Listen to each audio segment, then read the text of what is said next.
عزیزان من، اصحاب ایمان ایک ایسی ایمانی قدر ہے جو نفوس میں خوشیاں بکھیر دیتی ہے، دلوں میں تازگی کی لہر پیدا کرتی ہے اور انسان کو اپنے کل اور بہتر مستقبل کی تیاری پر ابھارتی ہے۔ میرے بھائیوں، وہ عظیم قدر نیک فعلی و اچھا شگون ہے، جس کا مطلب یہ ہے کہ انسان رب العالمین سے ہمیشہ فضل و کرم اور خیر و بھلائی کی توقع رکھے، اپنے امور کے اچھے انجام کی امید رکھے۔ قرآن کریم کی کئی آیات اس مفہوم کو اجاگر کرتی ہیں۔ ارشاد باری تعالی ہے، لا تدری لعل اللہ یحدث بعد ذلک امرا، یعنی تم نہیں جانتے، شاید اللہ اس کے بعد کوئی نئی بات پیدا کر دے۔ یہ ایسی آیت ہے کہ اگر بندہ مومن اس کو بار بار دہرائے اور اس کے معنی میں غور و فکر کرے تو اس کے دل میں امیدوں کے چراغ روشن ہو جائیں، اس کی روح نیک فعلی کے اس جذبے سے سرشار ہو جائے جس سے انبیاء و رسل علیہ السلام متصف ہوئے، حکماء و صالحین اس سے آراستہ رہے۔ اور جناب رسول اللہ صلی اللہ علیہ وسلم کے بارے میں آتا ہے، کان رسول اللہ صلی اللہ علیہ وسلم یحب الفعل الحسن، یعنی رسول اللہ صلی اللہ علیہ وسلم نیک فعلی کو پسند فرمایا کرتے تھے۔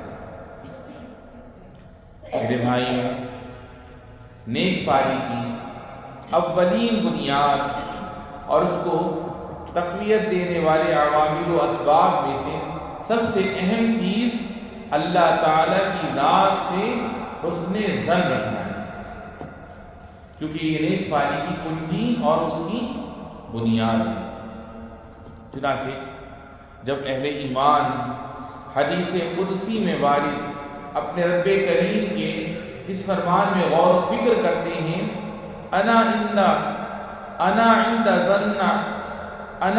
ظن عبدی بی، یعنی میں اپنے بندے کے ساتھ اس کے گمان کے مطابق معاملہ کرتا ہوں، تو ان کے دلوں کو قرار نصیب ہوتا ہے، ان کی روح و جان سکون پاتے ہیں، وہ نیک فعلی سے کام لیتے ہیں اور ہر دم رب رحمان سے خیر و بھلائی کی امید وابستہ کرتے ہیں۔ تو اللہ سبحانہ و تعالیٰ بھی ان کی امید کے مطابق ویسے ہی معاملہ فرماتا ہے جیسا کہ اس نے ان سے وعدہ فرمایا ہے۔ ان اللہ لا یخلف المیعاد، بے شک اللہ اپنے وعدے کے خلاف ورزی نہیں کرتا۔ حضرت سیدنا ابن مسعود رضی اللہ عنہ فرماتے ہیں، واللہ الذی لا الہ الا هو ما اعطی عبد مؤمن قط شیئا خیرا من حسن الظن باللہ ولا يحسن عبد ظن الا اعطاه اللہ ظنا، یعنی اس ذات کی قسم جس کے سوا کوئی معبود نہیں، کسی بندہ مومن کو اللہ کے ساتھ حسن ظن سے بہتر کوئی خصلت و نعمت نہیں عطا ہوئی۔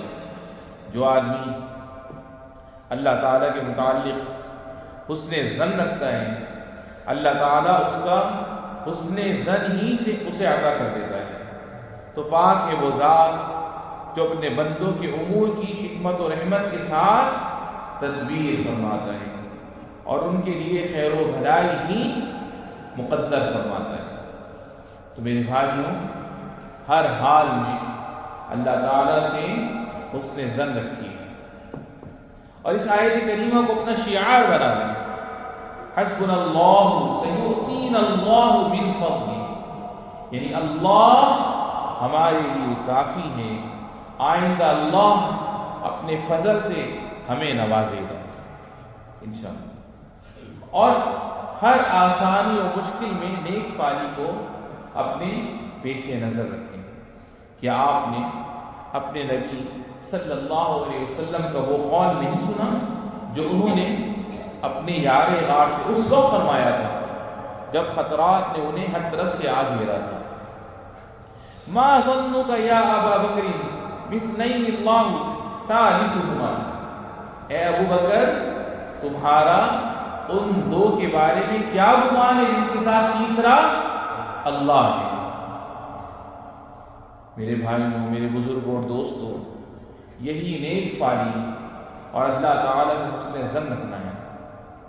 کیا آپ نے سیدہ ام سلمہ رضی اللہ عنہا کا وہ قصہ سنا کہ جب انہوں نے نبی کریم صلی اللہ علیہ وسلم کو یہ فرماتے ہوئے سنا، ما من عبد تصیبہ مصیبہ فیقول انا للہ و انا الیہ راجعون، اللہم اجنی فی مصیبتی واخلف لی خیرا منہا الا اجرہ اللہ فی مصیبتی واخلف لہ خیرا منہا۔ یعنی کوئی بندہ نہیں جسے مصیبت پہنچے اور کہے انا للہ و انا الیہ راجعون، یعنی بے شک ہم اللہ کے ہیں اور اسی کی طرف لوٹنے والے ہیں، اے اللہ مجھے میری مصیبت کا اجر دے اور مجھے اس کا بہتر بدل عطا فرما۔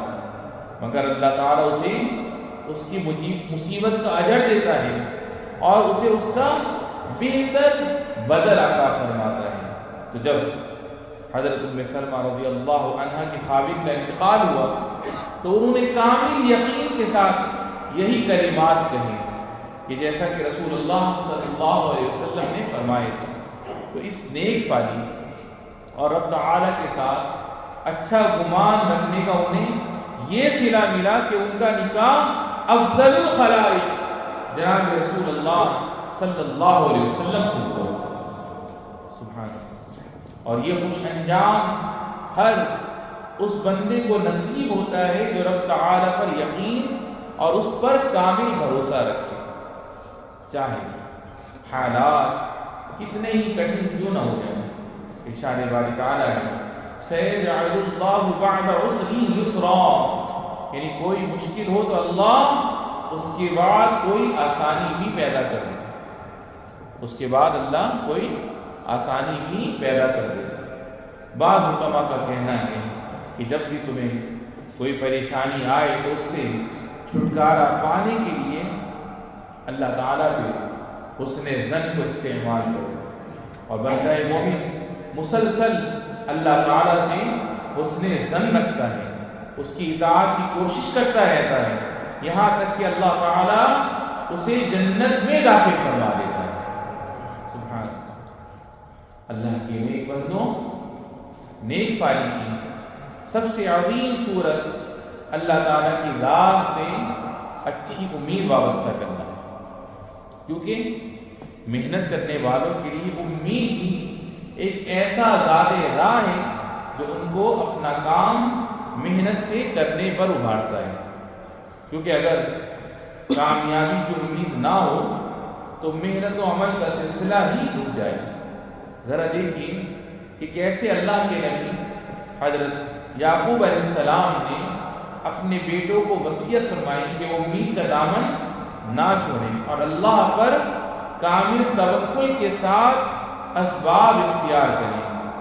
چنانچہ انہوں نے یہ لا فانی کلمہ ارشاد فرمایا، یا بنی اذهبوا فتحسسوا من یوسف واخیہ ولا تیأسوا من روح اللہ، یعنی میرے بیٹو جاؤ اور یوسف اور اس کے بھائی کا کچھ سراغ لگاؤ اور اللہ کی رحمت سے نا امید نہ ہو۔ تو میرے بھائیوں، اپنی اولاد اور اپنی فیملی میں، اپنے کام کی جگہوں میں، اپنی زندگی کے ہر شعبے میں امید کی کرنیں روشن کریں، تاکہ اچھی امید رکھنا ہماری عادات کا حصہ بن جائے اور نیک فعلی ہمارا طریق حیات ہو جائے۔ یا ایھا الذین آمنوا اطیعوا اللہ واطیعوا الرسول واولی الامر منکم، اقول قولی ھذا وَأَسْتَغْفِرُ اللَّهَ لِي وَلَكُمْ فَاسْتَغْفِرُوهُ.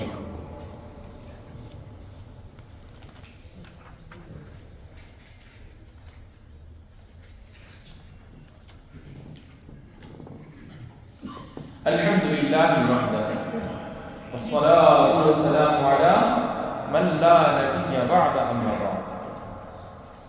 عزیزان محترم، اصحاب ایمان، نیک فعلی کی اقدار اور اس کے اسباب میں سے ایک اہم سبب خیر کی بشارت پانے سے دلوں کو وابستہ رکھنا ہے. کیونکہ مومن ہمیشہ نیک فعل اور خوشخبری پانے کی امید رکھتا ہے.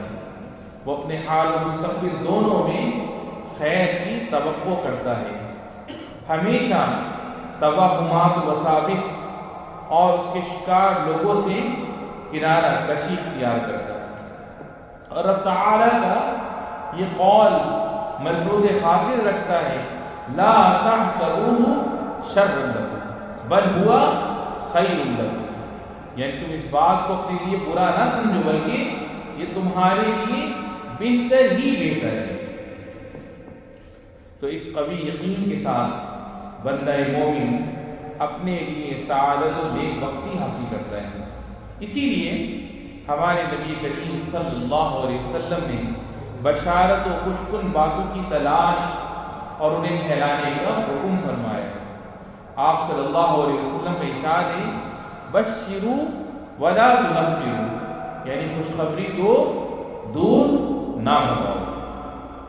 جی ہاں میرے بھائی، اچھی بات کے ذریعے خوشخبری دیجیے جو دلوں میں امید جگائے، نفوس میں نیک پالی کا جذبہ بیدار کرے.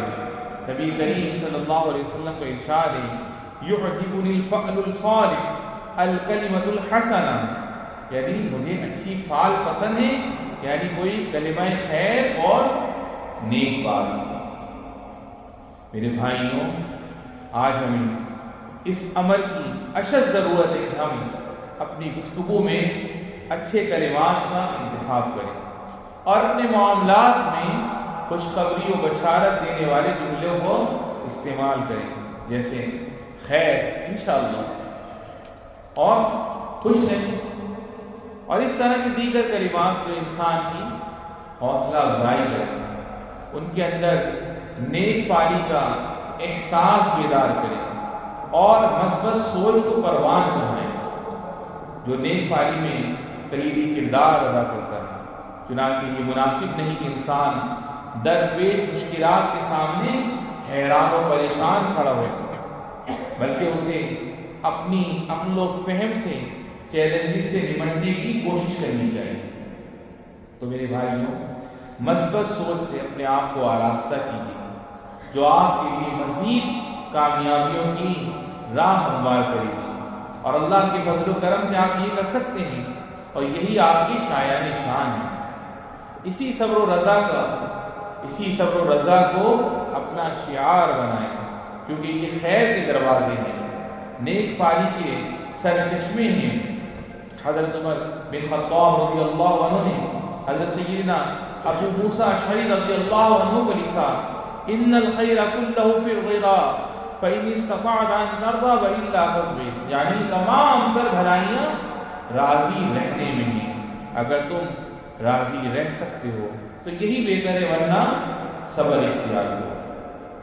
اللہ کے بندو، یہ نیک پالی کی چند قدریں ہیں، انہیں اختیار کیجیے، جن کی شہرت امید ہے، جن کا سکون یقین ہے، اور جن کا پھل کامیابی ہے. انہی کے ذریعے انسان اپنی زندگی میں مطمئن رہتا ہے، اپنے کام میں ترقی پاتا ہے، اپنے گھر والوں کے حقوق ادا کرتا ہے، اپنے معاشرے کے استحکام میں حصہ ڈالتا ہے، اپنے وطن کی تعمیر میں کردار ادا کرتا ہے، اور اپنے رب کے حضور مقبولیت پاتا ہے.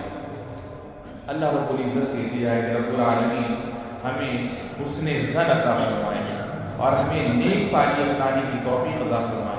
ہمیں ہمارے والدین، بہن، بھائی، بیوی، بچوں کو رب العالمین صحت و سلامتی اور عافیت والی زندگی نصیب فرما، اور جن کے والدین اور بہن بھائیوں میں سے جو بھی تیری بارگاہ میں چلے گئے رب العالمین سب کی بے حساب بخشش و مغفرت فرما. هذا وصلی اللہ وسلم علی سیدنا و نبینا محمد وعلى آلہ وصحبہ والتابعین. وارض اللہم عن ابی بکر وعمر وعثمان وعلی وعن سائر الصحابة الاکرمین.